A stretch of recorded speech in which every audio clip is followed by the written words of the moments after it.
Bago sa saksi, may ikalawang gintong medalya na po ang Pilipinas sa 2025 Southeast Asian Games sa Thailand. Nakuha po yan ng Philippine women's team sa 4x100 meter freestyle relay ng swimming competition. At bago yan, nakamit ng medalya ang Pilipinas sa iba't ibang kategorya. Saksi, si Jonathan Andal. Napasigaw ang mga Pinoy sa resulta ng performance ni SEA Games athlete Justin Kobe Macario dahil sa mga swabing galaw at sipa. 8.200 ang nakuhang final score ng pambato ng bansa sa freestyle pumsay ng taekwondo. Napatakbo sa tuwa si Macario kasama ang kanyang dalawang coach nang masungkit ang unang gold medal ng Pilipinas sa 2025 SEA Games. Nagulat din po ako kanina, sobrang saya po. Naging confident naman po ako sa pinakita kong routine and yun po, parang minanifest ko na akin na po yung ginto.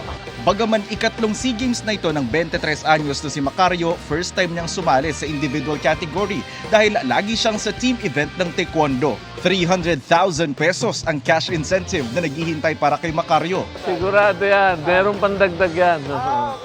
Meron pandagdag. Galing saan, sir? POC, hopefully, from Malacanang.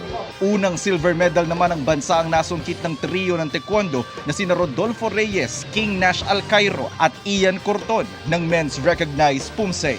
Habang isa pang silver medal ang nakuha ng swimmer na si Gian Christopher Santos para sa men's 200-meter medley. Ang pambato naman sa men's mountain bike downhill event na si John Derek Farr naka-bronze medal. So, malaking achievement din po siya para sa akin and I would say na hard-earned medal po talaga yung nakuha ko. Nakasungkit din ng bronze medal ang pambato sa jiu-jitsu na si Godwin Langbayan. Bago magsimula ang mga laro, pinangunahan ni na rising tennis star Alex Siala at Brian Bagunas ng Alas Pilipinas ang parada ng mga atletang Pilipino sa pagbubukas ng 2025 SEA Games sa Bangkok. Surreal. I think it was just good vibes to be with the whole delegation, and I'm so blessed, and it's an experience of a lifetime. Ang ganda-ganda ng parada, ang ganda-ganda ng suot. I'm sure mataas ang moral. So simula na ang laban. Pumarada rin pero kapansin-pansing pinakakaunti ang delegasyon ng Cambodia roon. At kaninang umaga, pinull out na ng Cambodia ang kanilang mga atleta kaugnay ng sigalot sa pagitan ng Cambodia at Thailand.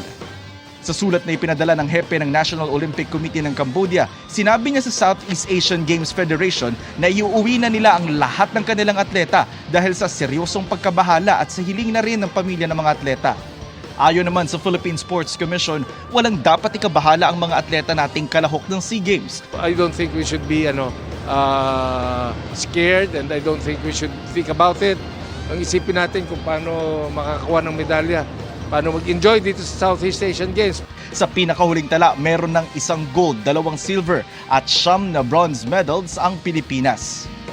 Mula rito sa Bangkok, Thailand, ako si Jonathan Andal ng GMA Integrated News at Philippine Olympic Committee Media, ang inyong saksi. Mga kapuso, maging una sa saksi. Mag-subscribe sa GMA Integrated News sa YouTube para sa iba't ibang balita.